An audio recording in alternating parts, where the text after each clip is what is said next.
வணக்கம். இன்னைக்கே ரிவ்யூ வருதுன்னா அப்போ படம் நல்லா இருக்குமோ அப்படின்னு யோசிச்சிங்கன்னா எஸ், நல்லா தான் இருந்துச்சு. உண்மையை சொல்லணும்னா ஜென்டில் உமன்கிற இந்த டைட்டில் போஸ்டரை எல்லாம் பார்க்கும்போது எனக்கு பெருசாக நம்பிக்கை வரல. மற்றும் ஒரு லோ பட்ஜெட் படம், மெசேஜ் எல்லாம் சொல்ல போகிறாங்கிற மாதிரி நினச்சேன்.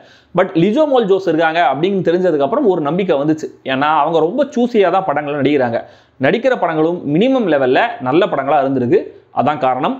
ட்ரெய்லர் நல்லா தான் இருந்துச்சு, இன்ட்ரெஸ்டிங்காக இருந்துச்சு. ஆனால் ட்ரெய்லரில் சொன்ன கதை இல்லை இந்த படம். அங்கே தான் இயக்குனருடைய ஸ்மார்ட்னஸ் இருக்குது. அப்படி என்ன கதை இது, இதில் எதெல்லாம் நல்லா இருந்துச்சு, நல்லா இல்லை அப்படிங்கிறத சொல்கிறேன். நீங்கள் சப்ஸ்கிரைப், கமெண்ட், லைக், ஷேர்னு எல்லாத்தையும் பண்ணுங்கள்.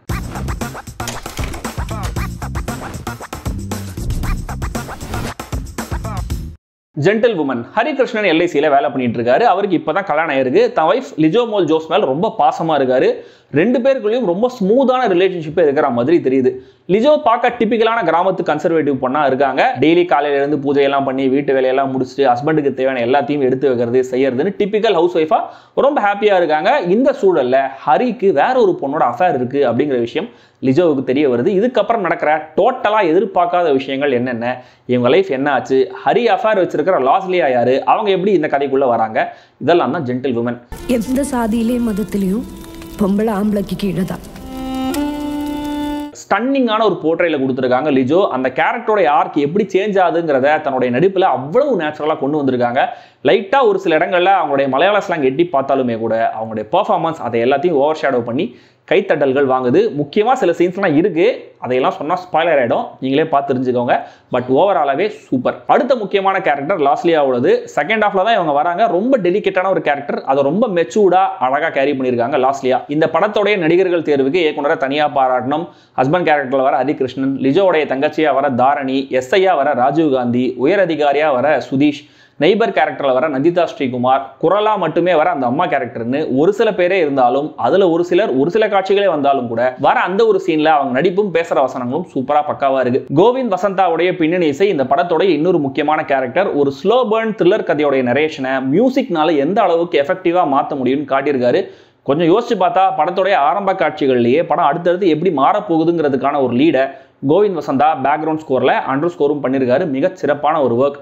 முழுக்க ஒயிட் டாமினேட் பண்ற லாஸ்லியாவுடைய போர்ஷன்ஸ், கதை ப்ராக்ரஸ் ஆக இருள் அதிகமாகிட்டே வர லிஜோவுடைய ஃபிளாட், கிளைமேக்ஸில் கலர்ஃபுல்லான ஒரு மிக்ஸ்னு சினிமாட்டோகிராஃபர் காத்தவராயனோட சேர்ந்து விஷுவலாகவும் ஒரு கதை சொல்லியிருக்காரு இயக்குனர் Joshua Sethuraman. Sound design, production design எதையுமே ரஷ் பண்ணாமல் ஸ்ட்ராங்காக பதிய வைக்கிற எடிட்னு எல்லாருமே குவாலிட்டியான கான்ட்ரிபியூஷனை கொடுத்துருக்காங்க. லிஜோ கேரக்டருக்கு நாம எம்பத்தட்டிக்கலா ஃபீல் பண்ற அதே நேரத்தில் லாஸ்லியா கேரக்டரையும் எந்தவித ஜட்மெண்ட்டும் இல்லாமல் அப்ரோச் பண்ற இந்த சென்சிபிளான ரைட்டிங் ரொம்ப நல்லா இருந்தது. வில்லன் யாருமே இந்த கதையில கிடையாது. ஏன் தப்பு பண்ற ஹரிகிருஷ்ணனை கூட ரொம்ப ஈவிலாலாம் எங்கேயுமே காட்டல. போலீஸ் வரும்போது ஹெல்ப் பண்ண வர இந்த நான்சிங்கிற நெய்பர் கேரக்டர், நம்ம ஊர் பொண்ணுன்னு பாவம் பார்க்குற போலீஸ் கேரக்டர், ஏன் ஒன்ன கூப்பிடன்னு வருத்தமான வக்கரத்தோடவே சுத்தர உயரதிகாரி கேரக்டர்னு ஒவ்வொருத்தருமே கதைக்கு ஒரு டெப்த்தை சேர்க்கிறாங்க. இது ஒரு ஃபெமினிஸ்ட் ஸ்டோரியா தெரிஞ்சாலுமே கூட அடிப்படையில் எதுவும் சர்வைவலுக்கான கதை. ப்ரொட்டாகனிஸ்டோடைய டிராஜிக்கான சிச்சுவேஷனை எந்தவித மெலோ டிராமாவும் இல்லாமல் கன்வே பண்ணி அந்த கேரக்டருக்கு கடைசி வரைக்கும் எதுவும் ஆயிடக்கூடாதுன்னு எம்பத்தட்டிக்கலா ஃபீல் பண்ண வச்சிருக்காரு இயக்குனர். அந்த ஒரு பரபரப்பையும் டென்ஷனையும் மெயின்டைன் பண்ணியிருக்காரு.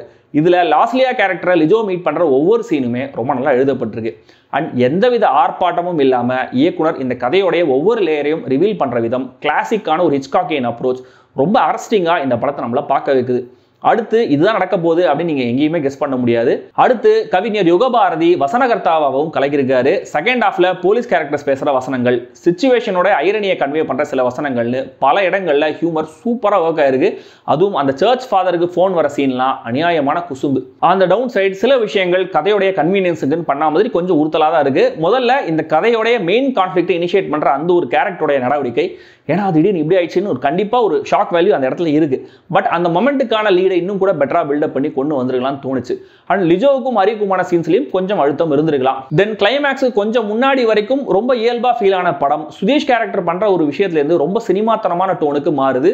இதெல்லாம் ஒரு பேட்டர்னு சொல்ல வர மாதிரி நம்ம புரிஞ்சுக்கிட்டாலுமே கூட too good to be a கோஇன்சிடென்ஸ்ங்கிற மாதிரி ஒரு ஃபீல் வர தவிர்க்க முடியல. மொத்தத்தில் இந்த ஜென்டில் உமன் இந்த வாரம் அவுட் ஆஃப் சிலபஸ் வந்து ஆச்சரியப்படுத்திருக்கிற ஒரு படம். சென்சிபிளான ரைட்டிங், அட்டகாசமான பெர்ஃபார்மன்சஸ், எஃபெக்டிவான இசைன்னு எல்லாம் இருக்கிற ஒரு தரமான படைப்பு. இந்த படம் பேச வர பாலிடிக்ஸ், மெசேஜ், கடைசியில் வர ஒரு வாய்ஸ் ஓவரில் வர டிஸ்க்ளைமர் மாதிரியான வரிகள் பற்றிலாம் பேச ஆரம்பிச்சா அதுவே தனியாக ஒரு எபிசோடாக போகும். ஏன் அதை வச்சு சோஷியல் மீடியாவில் பல விவாதங்கள் கூட நடக்கலாம். ஆனால் ஒரு படமாக எனக்கு இது ரொம்ப சாட்டிஸ்ஃபைங்காகவே இருந்துச்சு. எனக்கு அதான் முக்கியமான பாயிண்ட். நாளைக்கு இந்த படம் தியேட்டர்ஸில் ரிலீஸ் ஆகுது. ஸ்லோ பர்ன் த்ரில்லர் விரும்பிகள் மட்டும் இல்லை, நல்ல படம் பார்க்கணும்னு நினைக்கிறவங்க எல்லாருமே கண்டிப்பாக பாருங்கள். US 16+ ரேட்டிங் கொடுக்கப்பட்டிருந்தாலுமே கூட கண்டிப்பாக இது பக்காவா ஒன்லி அடல்ட்ஸுக்கான படம், அது மைண்டில் இருக்கட்டும்.